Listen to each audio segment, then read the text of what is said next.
The rapier. It's one of the most specialised and advanced swords that's been developed in human history for fighting against another person armed with a sword. Anybody who's tried fighting against somebody using a rapier with something like a shorter sabre or indeed even a long sword will find that the rapierist, particularly if they've got a dagger as well, can more than hold their own, and the rapier is a very, very formidable sword in single combat. But despite all of its advantages, which mostly come due to its length and the nimbleness of its point and the fact that it can cut and thrust, there is one really big problem with rapiers. Hi folks, Matt Easton here, Schola Gladiatoria. So we're going to be looking at this video. Actually, I've got three different antique rapiers here. This is an English example of the mid-17th century. So I've got three different antique rapiers, and I've also got a HEMA rapier. Now, the main problem that we've got is how to treat cuts in rapier fencing in HEMA. And you know, at the moment I'm organising and writing the rules for the rapier competition at Fight Camp, which is our big event coming up at the end of July. Incidentally, there's still tickets available for that. I'll stick a link down below, but Fight Camp is currently going to be the biggest UK HEMA event, and we're going to have various competitions and various obviously classes and lots of other things going on there, but one of the things is a rapier tournament. Now, one of the problems with dealing with rapier in a competition format is you have to have a system which makes sense, but also which is fair for both combatants. Now, let's just talk about historical rapiers for a second. So what we've got here is a sort of cut and thrust. It's actually fairly light. This is a shade under 1 kilogram, so it's a pretty light rapier. But you can see from the form of the blade, obviously it's long and narrow, but it does have some cutting capacity. And you can even feel that the edges on this are still relatively sharp, despite the fact that it dates to probably about 1640 or thereabouts. So this is a rapier which absolutely could give cuts of some effectiveness. Now, what effectiveness could this cut with? Well, it depends where to really, and it depends what a person's wearing. So generally speaking, when I'm fencing with rapier, and I'll just grab a HEMA rapier here, so generally speaking I'm using something like this Covetan Spanish cut hilt. We'll come back to those in a second. When I'm fencing, and when most people are doing rapier in a HEMA context, we assume that the sword can both cut and thrust. Not all rapiers can, we'll get to that in a second, but we assume that the rapier can cut and thrust because most rapier treatises show mostly thrusting with some cuts. So it is a specialised thrusting weapon, but it still has cutting capacity. Now, a sword like this, which I would describe as a sort of middle ground, this is a sort of average, I would say, for a 17th century rapier, can give some degree of cuts, but which cuts? Well, in a nutshell, without going into too much detail, a cut in the hands, going to be effective, yes. A cut across the legs, going to do something, definitely, yes. Cut across the neck or the face, definitely, yes. On the head, it will do some, it will be unpleasant, but it probably won't cut into the skull, but it will cause a big bleeding wound. If you're wearing a hat or you've got lots of hair, which I definitely don't, then indeed, if you've got something on your head to protect against the cut, it might not do very much at all. If you cut on the torso or the arms, if you're wearing a big doublet or multiple layers, you probably won't cut through it at all. So, cuts from a rapier like this, let's call it average rapier, Mark 1, these cuts from this will definitely give a wound on some targets and probably do nothing on other targets and be unpleasant on others in between.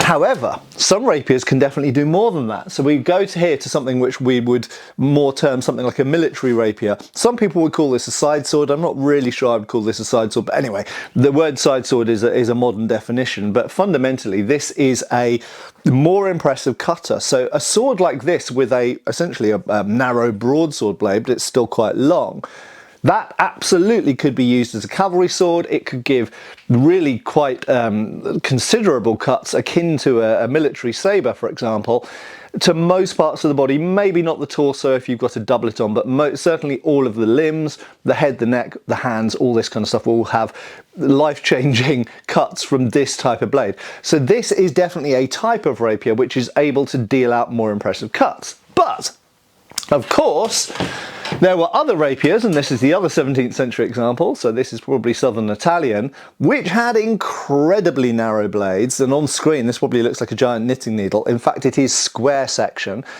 And I can assure you that if you hit someone very hard with this, it will sting, but it absolutely cannot cut, because from that section upwards, it's completely square cross section. It's not going to cut. It'd be unpleasant to be hit by it, but would you want to give a massive cut with this? Possibly to the fingers, but not to anything else, because if you hit someone very hard on the head or the shoulder or the arm or the leg with this type of blade, there's a very good chance that you could bend or even break it. It is of course tempered steel, so hopefully it wouldn't break, but there's a chance it could. So would you risk it? Probably not, when you've got a nice needle sharp point on the end there and you're fundamentally trying to run the other person through at the reach of the point. So we have average rapier Mark 1, which can cut a bit, can certainly thrust well. We have got the thrusty rapier, which can thrust fantastically and very, very nimble in the point and very maneuverable, can't cut at all. And then of course we have the big wide boy, chunky boy rapiers, which can cut fairly considerably. So where does that leave us? Well, it means that in a HEMA context, we have to, for the most part, assume that the rapier is the average rapier Mark 1. And that's why most rapier blades in HEMA look like this, because it's a blade somewhat akin to this English one here, the average rapier. Similar kind of heft and balance, moves in a similar way through the air. This is narrow because this is blunt, incidentally, and obviously if you forged the edges out thin to make them sharp, it would be a bit broader. But fundamentally, we treat the rapiers in competition and in HEMA and in most training as if we can cut, but of course the thrust is the main priority for the rapier. So what's the problem here? Well, quite simply, how do we treat cuts versus thrusts in a sporting context? We could just say any hit is counted the same way, and there would be an argument to make for that. For example, if you thrust someone through one part of their leg, the outer part of the thigh, for example, it might in that moment make absolutely no difference to the fight at all. I have actually seen someone who received an accidental penetrating injury through their thigh, and they didn't initially even notice. I've known another person who received a broken blade through their arm, and they certainly noticed straight away. It was like a bit like being shot, really. Not that they had been shot, but anyway, it was an instantaneous kind of like, oh crap, something's happened to my arm. But in other cases, we've seen blades that have gone through people and they haven't initially noticed. So in terms of stopping power, which is obviously more of a firearms kind of concept, the thrust has a problem, because the thrust can kill outright, it can incapacitate outright, or it can do almost nothing in that moment. Yes, the person might die of blood loss, or they might die of disease further down the line, but in that moment it doesn't make any difference to the fight. So thrusts are generally more fatal than cuts are, but they don't always have very much stopping power. Now, in terms of cuts, it's even more complicated, because we've got two things at play. Number one, we have to look biologically, what would that cut do? Okay, so if it hits someone in the hand, that might be a superficial, medically speaking, a superficial injury, but it might incapacitate them. It might knock them out of the fight completely because they can't hold their sword anymore. So anything in the hand or the wrist or even the forearm, even sometimes the upper arm or the shoulder, might possibly disable the arm and mean that they could be run through pretty easily and quickly afterwards, or just incapacitate them, disable them, whatever. However, conversely, you would think, oh, a hit to the head, that's got to be high scoring. Well, actually, history's full of accounts of people being hit in the head with swords, and in some cases the sword breaks or bends, but in other cases it gives a wound, but it doesn't really do very much, and in other cases it kills them. So it's very difficult biologically to work out what a cut will do. A cut on the inner leg might sever an artery, you might be dead in under 30 seconds. A cut on the outer leg might do next to nothing, might be a scratch. And the second issue is clothing. So with thrusts, generally speaking, thrusts go through most clothing. Clothing does form some degree of resistance, but trying to make things stab proof, even modern body armour, is actually quite difficult against points, because all of that energy is concentrated into a point. However, completely different story against cuts. Against cuts, actually cuts are often stopped by clothing. Even modern knives and machetes and things like this are often completely and utterly foxed by a thick jacket or a jumper. Okay, so cuts actually have quite a lot of trouble getting through clothing, but of course if you hit an area which isn't clothed, huge difference. And if it does go through the clothing, for example one layer of fabric over the leg, it could reach an artery and the aforementioned happens. So analysing what a cut does is very, very difficult. So why is this a problem for HEMA? Well, if we just give any hit as 1 point, for example in, épée fencing doesn't have, modern épée, Olympic épée fencing doesn't have cuts of course, but if you take sabre, then a hit is a hit. So a cut or a thrust will give you the same point. However, absolutely a cut on the upper arm against the thick doublet might do nothing at all, while a thrust that goes into the hand and travels up the forearm and comes out somewhere around the elbow completely disables the arm. Okay, clearly a thrust in the chest is bad news, but a cut across the chest likely to do absolutely nothing. So how do we treat cuts versus thrusts? And I've fallen down the almost sort of Dungeons and Dragons RPG kind of point scoring route many times over the years when I've been making rules for competitions and also for club sparring. And it gets very complicated, it gets very clunky if you start awarding certain points for a thrust to the head and certain points for a cut to the head and then certain points for a cut to the hand or a cut to the leg or thrust to the belly or whatever. It gets incredibly clunky and slow to administrate. So on one hand we've got, okay, one hit of any kind is a point, and then at the other end we've got a huge great table of a chart of points for different cuts and thrusts on different body locations.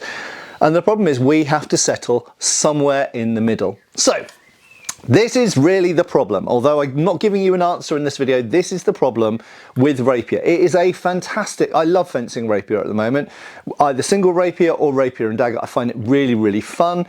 Obviously I still do sabre as well and various other things, a bit of sword and buckler occasionally, but the rapier is really fun to fence with. It's also really popular in HEMA, more popular in some countries than other. I get the impression it's more popular in the USA than it is in the UK, but it is pretty popular. It's growing in popularity I think at the moment in the UK as well.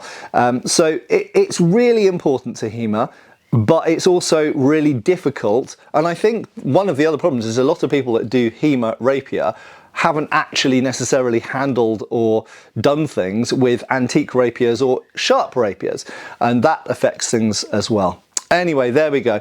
HEMA, fantastic weapon in reality, in history, but you must be aware of its limitations, and there was a huge variety within rapiers. Some of them were very good at cutting, for example, and some of them were really almost couldn't cut at all, or couldn't cut at all actually in some cases. But then therefore that gives us an enormous problem of how to treat them in a sporting context. How do we treat cuts to different locations? Indeed, how do we treat thrusts to different locations? Ideas are welcome below, because I'm literally working this on this at the moment, and there will be a rapier competition at Fight Camp. So if you're not coming, incidentally, it's open to beginners as well. So most of the classes are very beginner friendly. So check out Fight Camp. If you're in the UK or you fancy a trip to the UK in late July, then you'd be very welcome there. Link down below. And there we go. Thanks a lot for watching. I have been Matt Easton. I'll continue to be, and I'll see you back on the channel really soon. Cheers folks. Thanks for watching. We've got extra videos on Patreon. Please give our Facebook a like and subscribe if you haven't already. Cheers folks.